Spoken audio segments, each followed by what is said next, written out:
Jack Miller wiped sweat from his brow as he carefully turned the sizzling meat on the grill. The restaurant kitchen was hot, busy, and filled with the smell of exotic spices. As head chef at Wild Tastes, the most famous exotic meat restaurant in New York, Jack had cooked everything from python steaks to lion burgers.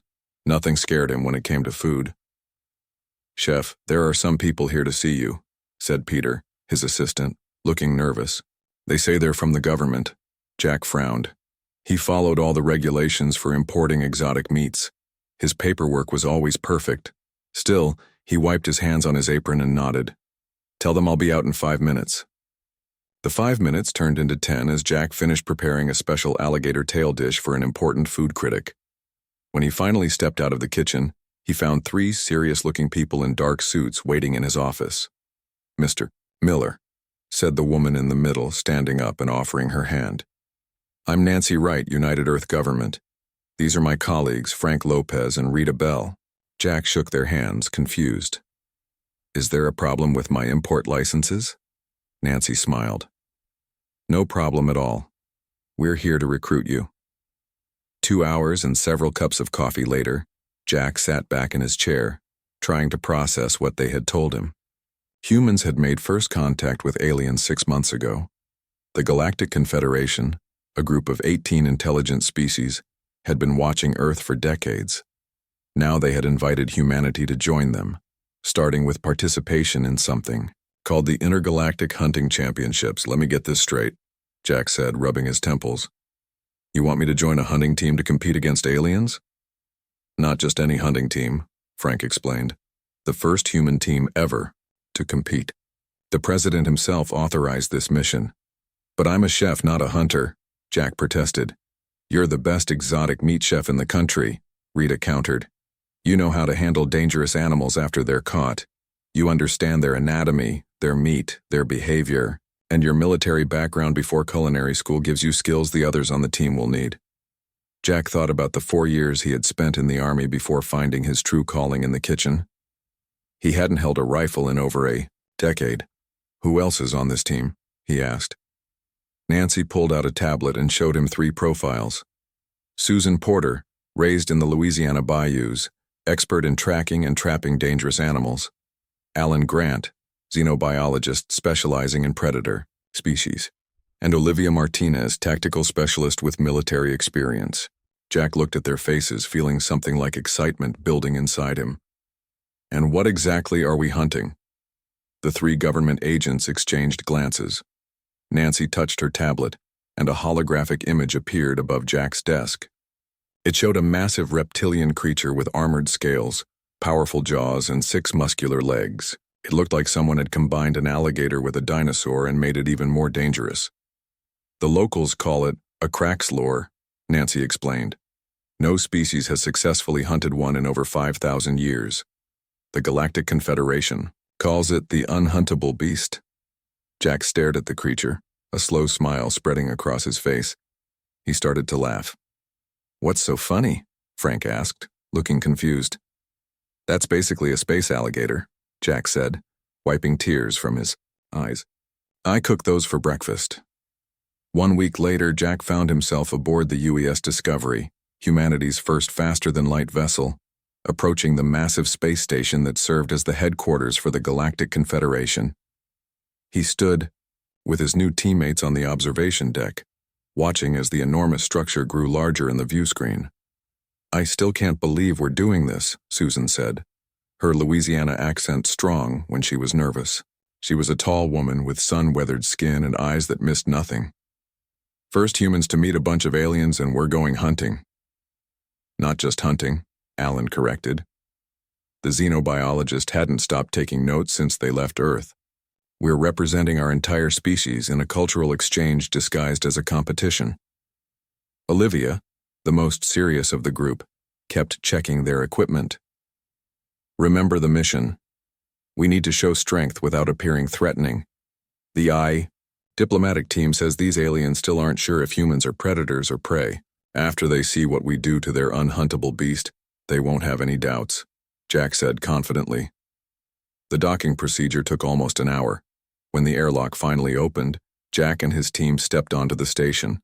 The first humans, to enter alien territory. They were met by a delegation of beings so strange that Jack had to force himself not to stare.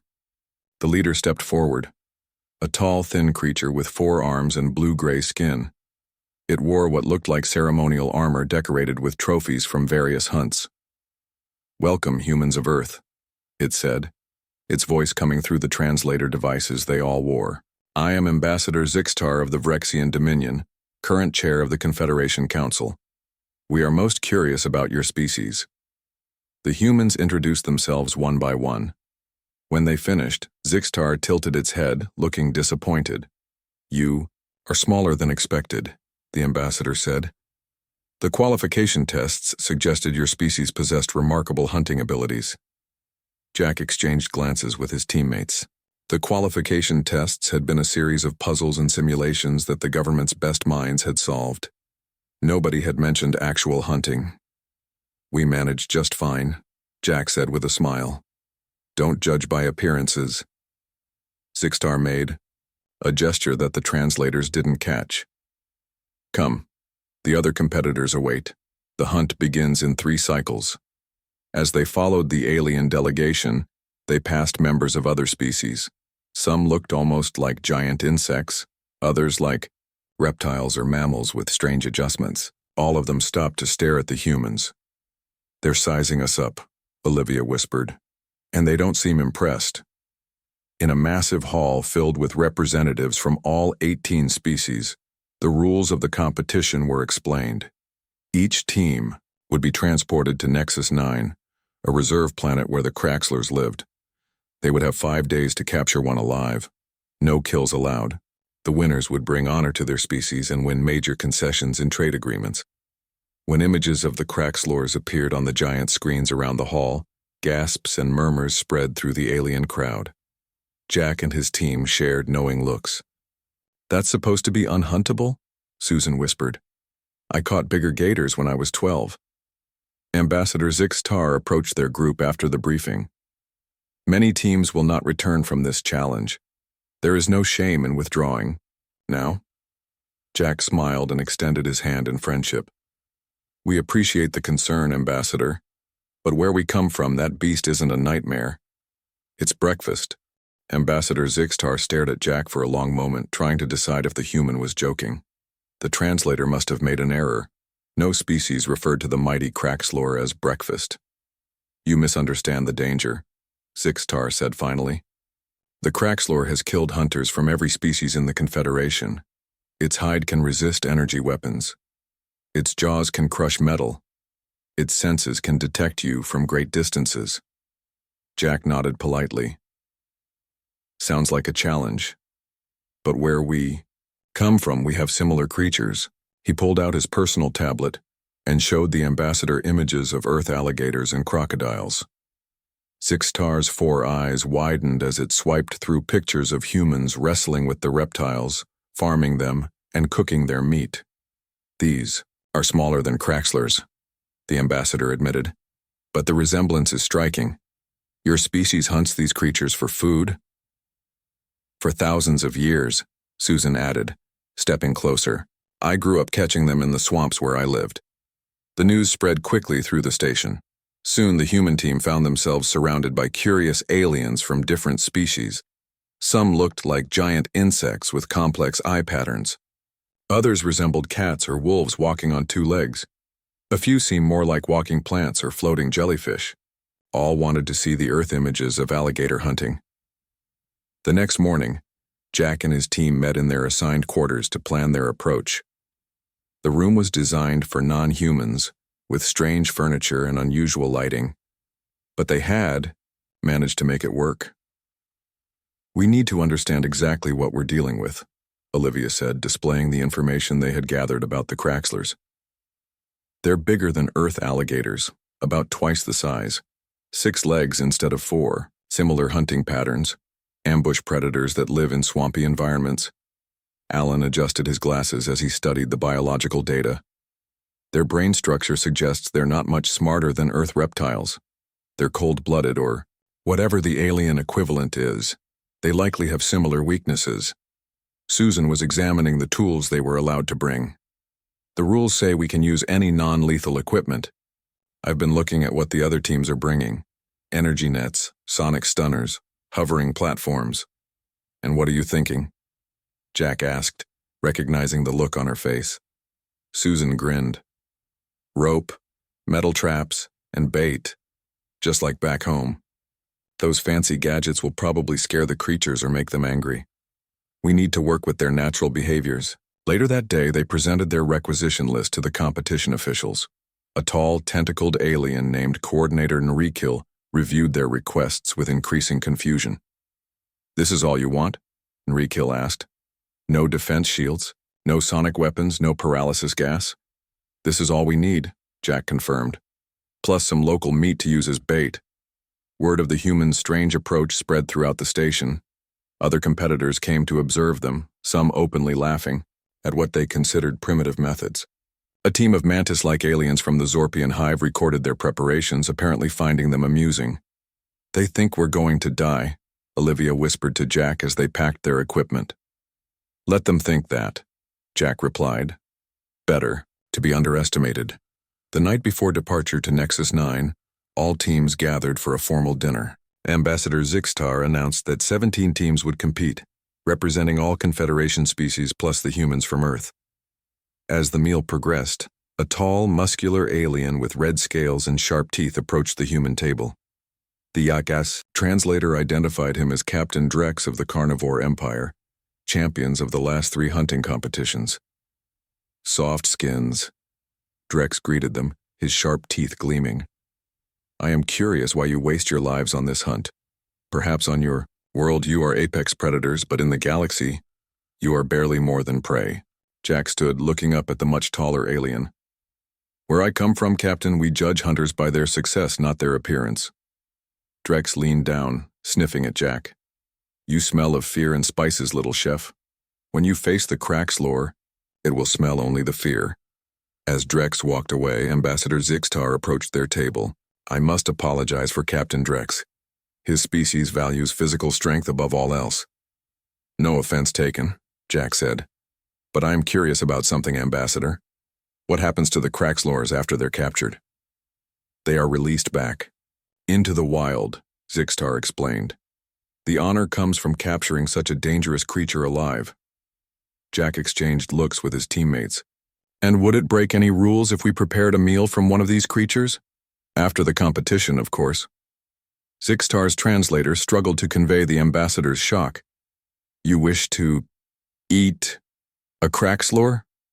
"That was the plan," Jack said. "I am a chef after all. It would be a waste to catch something that impressive and not see how it tastes." The ambassador's 4 eyes blinked rapidly. "There is no rule against it, as no one has ever suggested such a thing. But you would need to catch one first." Later, in a private meeting chamber, Zixtar gathered the Confederation Council to discuss the humans. The 12 senior representatives of the major species sat in a circle. Their forms varied and alien. "These humans are strange," said Counselor Plix, a gaseous entity contained in a hovering mechanical suit. "They have no natural weapons, yet they speak of hunting apex predators with primitive tools. Their physical abilities are unimpressive," added Counselor Vreem, a 6-armed insectoid being. "But their problem-solving skills in the qualification test were remarkable." Zixtar raised 2 of its 4 hands for attention. "I propose we modify our assessment of this species. They were originally classified as potential prey, but their behavior suggests otherwise." "What do you suggest?" asked Counselor Gorks, the oldest member, a being that resembled a giant slug with cybernetic enhancements. "I suggest," Zixtar said, carefully, "that we offer them full Confederation membership if they succeed in capturing a Craxlor, rather than the standard 50-year probationary period." The chamber filled with the sounds of protest and surprise. "And if they fail?" Gorks asked when the noise died down. "If they fail," Zixtar said, "we will know they are not the predator species they claim to be." The next morning, Jack and his team boarded the transport vessel bound for Nexus 9. As they settled into their seats, Susan nudged Jack. "Did you see all the weird looks we're getting? What did you do?" Jack smiled. I made a small bet with the ambassador. If we catch a Craxlor, Earth gets full membership in the Confederation immediately. Alan nearly choked on his drink. That's a big deal. The briefing said it normally takes 50 years of probation. Yes, Jack agreed. And all we have to do is catch something similar to what Susan has been trapping since she was a kid. Olivia looked out the window as the station grew smaller, behind them. And then you're going to cook it? Of course, Jack said with a grin. Nothing makes a better impression than a good meal, and I already have some recipes in mind.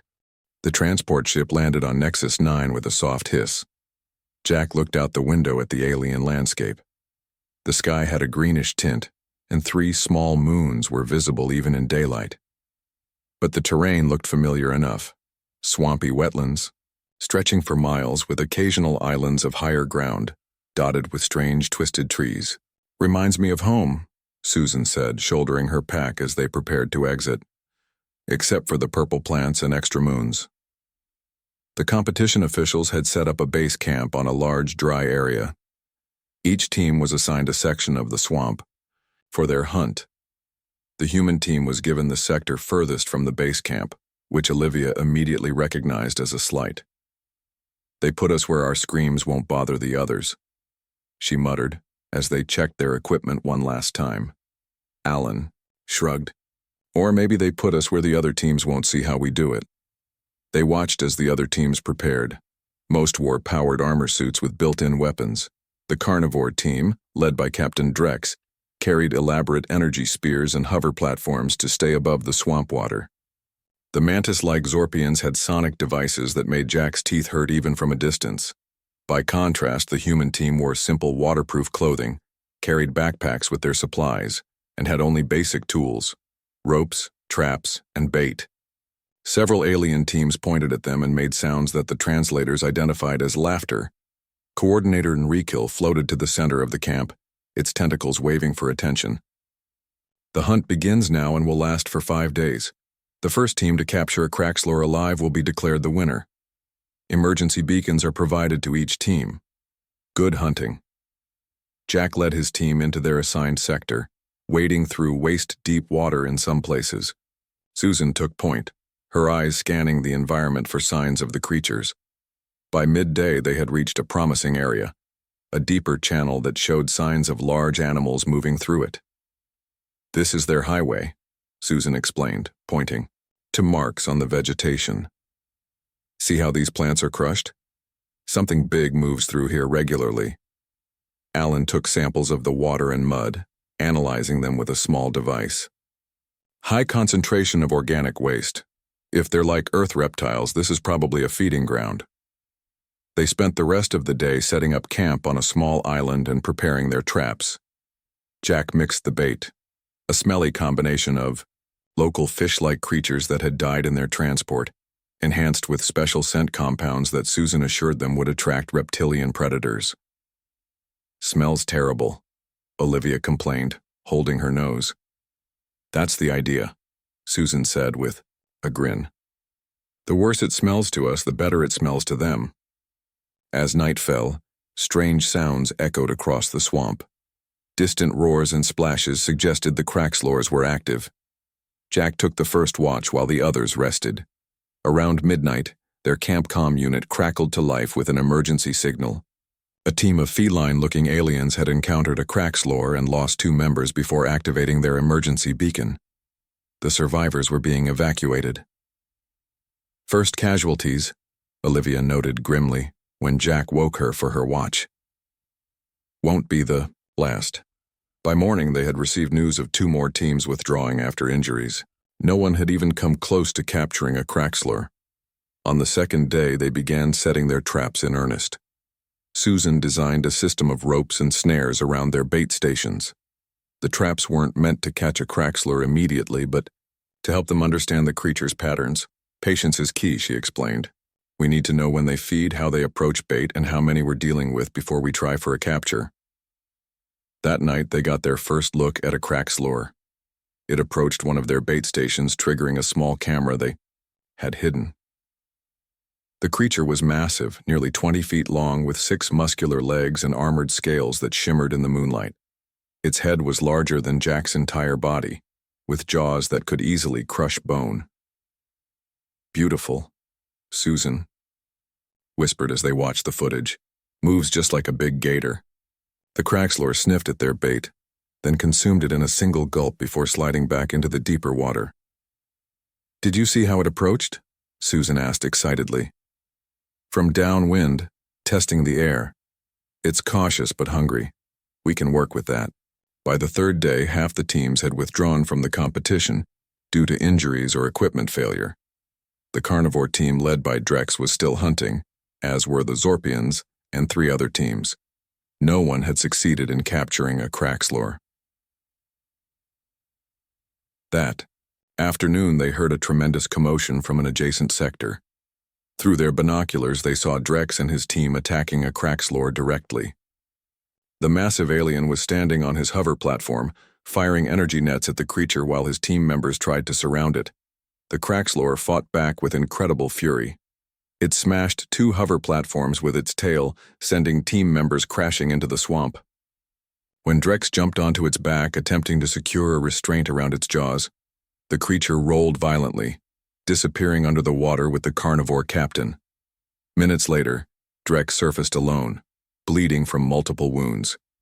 His remaining team members pulled him onto a platform and activated their emergency beacon. "Direct approach doesn't work," Jack noted. "These creatures are too powerful to fight head-on." That night, they finalized their plan. They had identified a particular Craxlor that visited their bait stations regularly, a large female that seemed to be hunting in a specific territory. "We'll set the main trap here," Susan said, pointing to a narrow channel. "The bait goes in, the cage. When she goes for it, the trigger releases and the gate drops. Simple but effective." "What if she breaks through?" Alan asked. "Those jaws look strong enough to crush metal." "That's why we're using the water to our advantage," Susan explained. "The cage will be mostly submerged. Water limits her striking power, and the metal is just reinforced enough to hold her until we can secure her properly." They worked through the night, setting up the trap. By dawn, everything was ready. They hid themselves in the nearby vegetation and waited. Hours passed. The swamp hummed with strange alien insects and the calls of distant creatures. Then, just as the largest moon rose, they saw ripples in the water. The female Craxlor was approaching, drawn by the scent of their special bait. "Nobody move," Susan whispered. "Let her commit to the trap." The massive creature slid through the water with surprising grace. It circled the trap once, twice, testing for danger. Then, hunger overcoming caution, it pushed into the narrow entrance of the cage. There was a moment of perfect silence as the Craxlor reached the bait. Then Susan pulled the release cord, and the heavy gate crashed down behind the creature. The Craxlor roared in fury, thrashing against the cage. Water splashed everywhere as its powerful tail whipped back and forth. But the trap held. "Now!" Jack shouted. They rushed forward with poles that had loops of reinforced cable at the ends. Working together, they managed to secure the creature's jaws and legs despite its violent struggles. By the time the second moon had risen, they had the Craxlor fully restrained and ready for transport. Jack activated their comm unit. "Human team, to base camp. We have captured a Craxlor, requesting transport for pickup." There was a long silence from the other end. Finally, Coordinator Enrico's voice came through, sounding stunned. "Confirmation required. You have captured a Craxlor alive?" "Affirmative," Jack replied, looking at the secured creature. "And we'd like to know if the base camp kitchen is available. We have some cooking to do." News of the humans' success spread through the base camp like wildfire. By the time the transport arrived to pick them up, a crowd of aliens had gathered, their translators buzzing with excited and disbelieving conversations. The massive Craxlor, securely restrained in the specially designed transport cage, snapped its jaws and thrashed its tail as it was loaded onto the vehicle. Jack and his team rode alongside it, tired but proud of their achievement. When they arrived at the base camp, Ambassador Zixtar was waiting with the full Confederation Council. The 12 representatives stood in a semicircle, their varied alien forms presenting a strange receiving line. Some had multiple eyes that blinked in astonishment. Others had tentacles that waved in apparent agitation. Impossible, muttered one counselor, a floating, gas-filled being inside a mechanical suit. No team has captured a Craxlor in 5,000 years. Jack stepped forward, covered in mud and sweat but grinning broadly. As promised, Ambassador. One Craxlor captured alive. Zixtar's 4 eyes blinked rapidly. The Council acknowledges your success, humans. As agreed, Earth will receive immediate full membership in the Galactic Confederation. A murmur ran through the gathered aliens. This was clearly unexpected news to most of them. Now, Jack said, rubbing his hands together, about that kitchen, I requested. The request caused another stir among the aliens. Coordinator Narration floated forward, tentacles twitching nervously. You truly intend to consume this creature? Narration asked. That was always the plan, Jack confirmed. In our culture, hunting and cooking go hand in hand. We'd like to prepare a feast for the Confederation representatives. Consider it Earth's first diplomatic dinner. The aliens conferred among themselves, clearly unsure how to respond. Finally, Zixtar nodded. The central facility has food preparation areas. They are yours to use. As the Craxlor was secured in a holding pen, Jack and his team were shown to the kitchen facilities. To Jack's delight, the basic principles of cooking were universal, even if the equipment looked strange. There were heating elements, cutting surfaces, and various tools that could be adapted to his needs. I'll need help butchering it, Jack told Susan and Olivia. Alan, can you analyze which parts are safe for human consumption? Alan nodded, already, setting up his testing equipment. I brought comparable data on Earth reptiles. The basic biology is similar enough that I can make educated guesses, but I'll test everything to be sure. While Alan worked, the others prepared the kitchen and gathered ingredients. Jack found that the Confederation food stores included some items similar to Earth spices, and he eagerly experimented with them. The tail meat will be the best, Jack explained as they worked.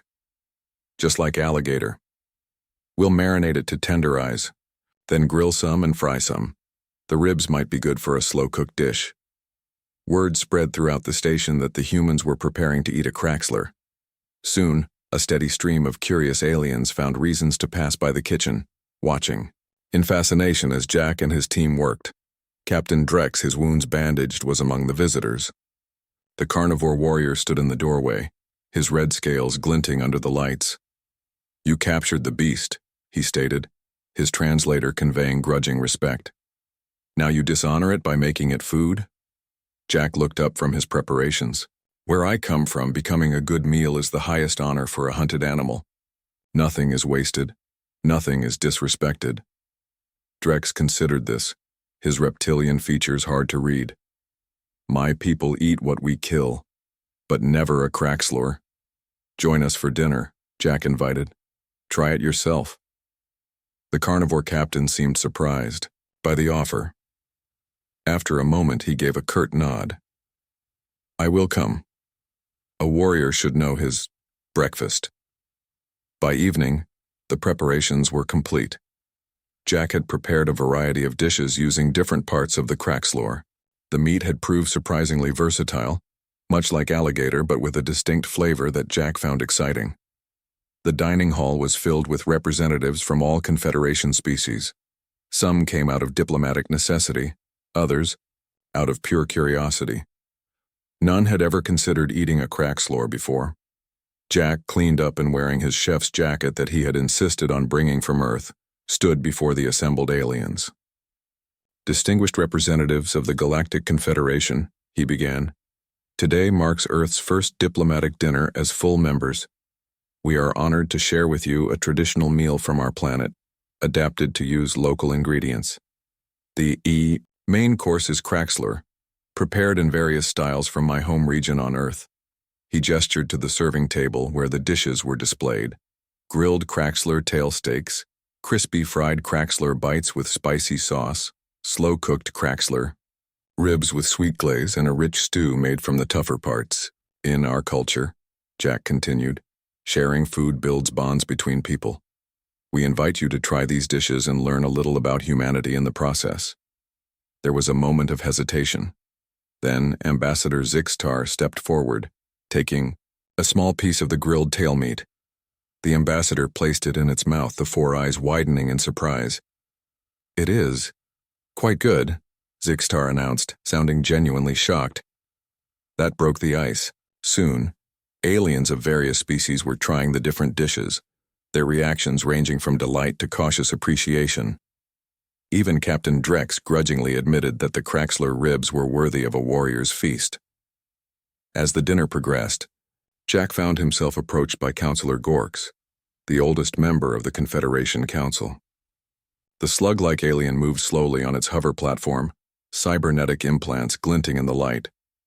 "Chef Miller," Gorks said, its voice deep and resonant through the translator. "The Council has been re-evaluating our assessment of humanity." Jack raised an eyebrow. "Oh? And what have you concluded?" "When your species first contacted us, we classified you as potential prey," Gorks admitted. "Your physical attributes suggested you were herbivores or, at best, opportunistic omnivores." "And now?" Jack asked, amused. "Now we understand that appearances can be deceiving," Gorks said.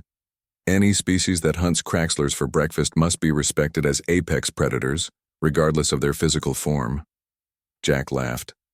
"We're not predators, in the way you think. We're problem solvers. We don't need claws or fangs when we have this." He tapped his temple. Gorks's eye stalks bobbed in what might have been agreement. "Indeed, and that may be more dangerous than any natural weapon." As the evening wound down, Jack noticed Ambassador Zixtar in deep conversation with Susan. He walked over to join them. "Ambassador was just asking about tomorrow's breakfast," Susan said with a grin. "I suggested Kraxler egg omelets." Zixtar's translator conveyed a sound that might have been a chuckle. "Your species continues to surprise, Jack Miller. I look forward to seeing what other impossible things humans consider routine." Jack smiled, looking around at the diverse gathering united by something as simple as shared food. "That's the thing about humans, Ambassador. What's impossible today is just breakfast tomorrow." The morning after the feast, Jack woke early to prepare a special breakfast. He had saved some Kraxlor eggs found in the female they captured, and true to his word, he planned to make omelets. The base camp's dining area was already busy when he arrived with his team. Word had spread about the morning meal, and many aliens who had missed the dinner wanted to witness this new human tradition. "I never expected to become a culinary diplomat," Jack said as he cracked the large blue-tinted eggs into a bowl. Susan laughed. "Food has always been the best way to make friends." Jack worked at the cooking station that had been set up for public viewing. He whisked the eggs with a fork, adding a pinch of local herbs that Alan had confirmed were safe for human consumption. The eggs sizzled as they hit the hot cooking surface, filling the air with an enticing aroma. Ambassador Zixtar stood nearby, watching with fascination. "Your species takes such joy in food preparation. For most Confederation species, eating is merely a necessity. Food is more than fuel," Jack explained as he folded the omelet. "It's culture, history, pleasure, and connection, all wrapped into one experience." The Kraxlor egg omelets were a hit, with many aliens requesting to try this strange human delicacy. As Jack cooked, a message arrived from Earth. The United Earth government had received notification of their new status in the Confederation and was sending a diplomatic team immediately. "You've changed humanity's future in the galaxy," Rita, Bell said over the communication link. "The President wants to offer you all permanent positions on the First Contact diplomatic team." Jack looked at his teammates. "What do you think, ready for a career change?" Susan grinned. "From hunting alligators to hunting alien creatures? Sounds like a promotion to me." Alan adjusted his glasses thoughtfully. "The xenobiological research opportunities alone are worth it." Olivia nodded. "Someone needs to keep you all out of trouble." Later that day, the human team was invited to the Confederation Council chamber for a formal recognition ceremony. The circular room was filled with representatives from all 18 species, now including Earth. Jack and his team stood in the center, surrounded by the diverse gathering of alien life forms. Counselor Gorks, as the eldest member, led the ceremony. Today we welcome humanity as the 19th full member of the Galactic Confederation. Their achievement in capturing a Craxler alive has demonstrated qualities we value: ingenuity, cooperation, and respect for life even when hunting. Ambassador Zixtar stepped forward with 4 small devices on a cushion. These are Confederation translator implants, more advanced than the temporary ones you were given. They will allow you to communicate with all Confederation species without external devices. Each human received an implant, a painless process that took only moments. Suddenly, the alien languages around them became clear without the slight delay of the external translators. As the ceremony concluded, Captain Drex approached the human team. The carnivore warrior had a new respect in his eyes. "My people have a saying," Drex said, his voice now perfectly understandable through the implant. "Judge hunters by their success, not their tools. I misjudged your species, Jack Miller." Jack extended his hand, and after a moment's hesitation, Drex clasped it in his clawed grip. "Perhaps next hunting season, our teams could work together," Drex suggested. "There are creatures in the galaxy that make Craxlors seem tame." Jack's eyes lit up. "Now that sounds like an adventure I'd sign up for, and I'm always looking for new recipes to try." The next morning, the team gathered on the observation deck of the Confederation station, looking out at the stars. In 2 days, they would return to Earth as heroes and representatives of humanity to the galaxy. "So, Chef," Susan asked, "what's next on the menu for our alien friends?" Jack smiled. "I was thinking about introducing them to barbecue. Every culture needs a good cookout. Just imagine their faces when they see how we cook lobsters," Alan added with a chuckle. "Or when they discover we eat the hottest peppers in the galaxy for fun," Olivia said. Ambassador Zixtar joined them on the observation deck, accompanied by several other alien representatives. "We have been reviewing Earth's data files," Zixtar said. "Your species has a remarkable relationship with the creatures of your world. You fear some, worship others, keep many as companions, and eat a surprising variety." "Humans are complicated," Jack admitted.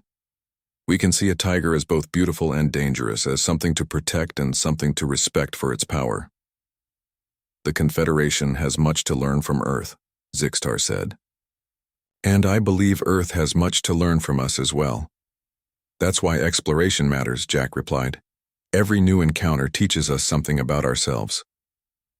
As the conversation continued, Jack noticed a small group of aliens examining pictures of Earth wildlife on a display screen.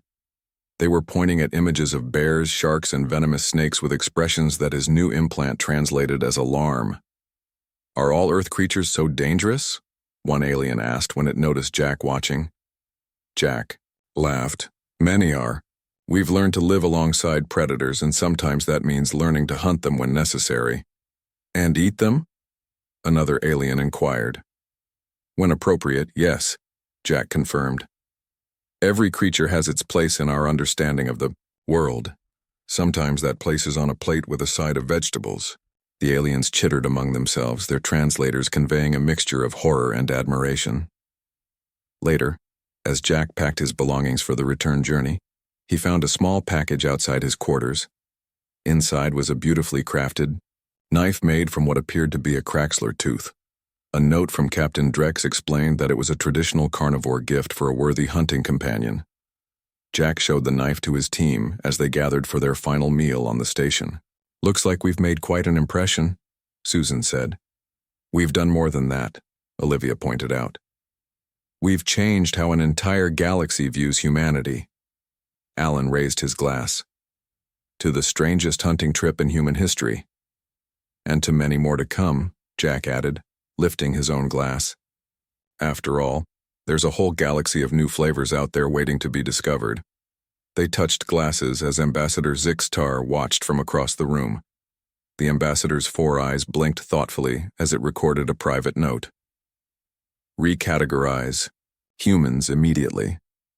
Previous classification, potential prey species. New classification, apex predators with cooking skills. Approach with caution and an empty stomach." In the vast darkness of space, the stars twinkled like possibilities waiting to be explored. Humanity had taken its first true step into the galactic community, not through displays of technology or force, but through the simple, ancient arts of hunting and cooking. The galaxy would never be the same again, and somewhere on Earth, in a small restaurant in New York, a sign was being updated on the menu. Coming soon, authentic Craxler steaks, the breakfast that changed galactic history.